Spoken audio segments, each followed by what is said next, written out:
I just know that I have a family, or I'm related to a lot of other men and women and children out there that I've never met. I have a hometown that despises me, and I can't even go visit. I haven't had a childhood. I have very little education, and I basically amount to nothing to no one. I don't count when it comes to a legal system or the law, and even with reporting as I've done, everything that's happened, I'm still completely ignored. I tried every means and every way possible, legally, to get something done here. This report is more than 300 pages. This section here are all pages of where I've asked lawyers for help on this island, and all of the refusals, these are legal help refusals, where no legal help will help me, no legal firm or lawyer will help me in Newfoundland. This tag here are the children from my family and some of the abusers. Now these pages here are the lists of these. Here are some of my mother's customers here. Here we have T.L.E. Hickman, Fintan Aylward, Fabian Aylward. Fintan Aylward was Mr. Justice with T.L.E. Hickman as Chief Justice. Fabian Aylward was the mayor of St. Lawrence. Here we have Bill Matthews, a federal government MP, and also a previous Liberal MHA here in Newfoundland. Judy Crowley Foote, the Minister of Education, and her family members, her dad, Lyman, all of her uncles were customers of our mother and spent more time with our mother than their families. They were neighbors of our mother in Grandbank. Here I have two Salvation Army officers, a Major Cooper who was in Grandbank, who was a regular visitor to our house, who, when I asked him to come help us out, came to our house instead of helping us, became another customer of our mother's. We have a Captain Clarence Thompson, Salvation Army officer in Grandbank. After there for a year, Captain Thompson, because of the gossip and his involvement with our mother, was transferred away from Grandbank, but he liked the situation.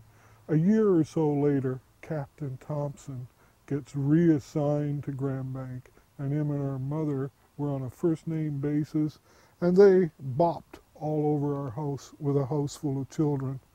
Local businessmen the whole way down here.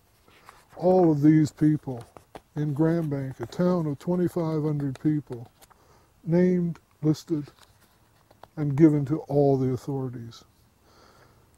This section here are letters that are not on my website. These are from, this letter here is from Peter MacKay. It's dated April the 4th, 2003. This is Peter MacKay, our now Foreign Affairs Minister. Here is a second letter from Peter MacKay. This one is November the 15th of 2005 from Susan Kyle, assistant to Peter MacKay in Mr. MacKay's office. So they've got all, Peter MacKay and all these people in the federal government has also received all this information, the police reports and everything? Yes, the full package as well. This letter here is from Mr. Joe Clark, and that's dated January the 8th of 2003 from Joe Clark. This one here is Mr. Dennis Mills. He's an MP, and the date on this one here from Dennis Mills is March the 2nd, 2004. So a lot of these people have said they would try to help you, but so far nothing has happened. Nothing, sir. This is a story I'd written, My Inheritance. I also have a letter here from Stephen Harper, and Mr. Harper said the same thing, that he would help me, but I spent 7 months in Ottawa, not even on a low from Mr. Harper. Mr. MacKay did come to speak to me 3 occasions in front of Parliament in Ottawa. And Mr. McKay's reply every time I asked him if he would help me, on all three occasions, his answer was, "We'll see." And I'm still waiting to see just what would occur, but nothing has gone down. This letter here is from Rolf Pritchard, the lawyer who represented me. This is a letter from my sister Joan Pryor. I have a letter here from a niece, Betty Ann Pryor, as well.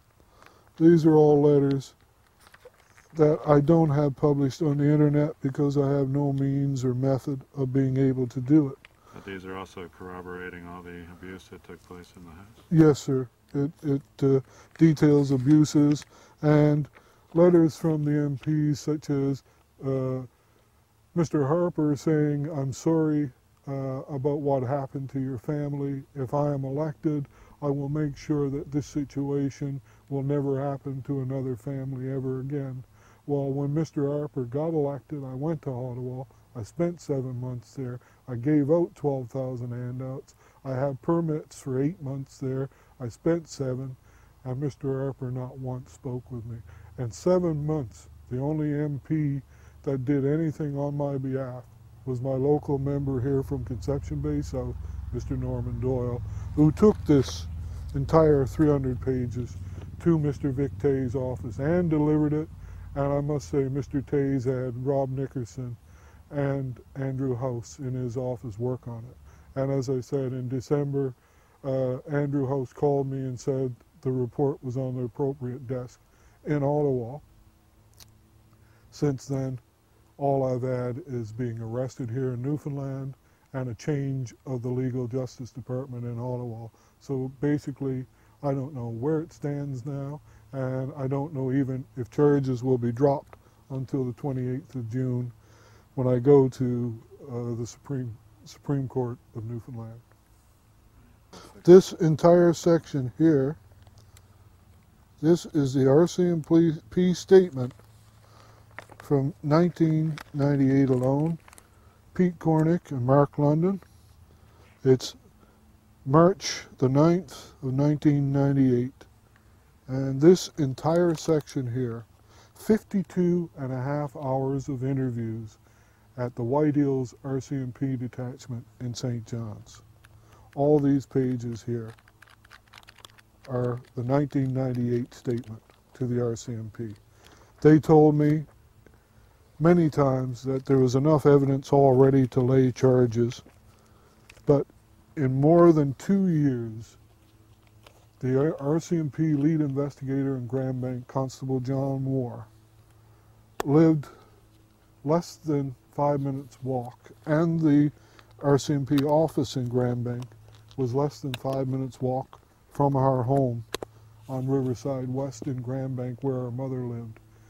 In 2 years, John Moore not once spoke to our mother, who was basically the main culprit here. I asked him why he didn't bother to even go speak with her about it, and he said family members told me she wasn't feeling well. So I guess if I want to avoid any charges or any investigation, all I have to do is not feel well. Well, that didn't cut it with me, and it doesn't today.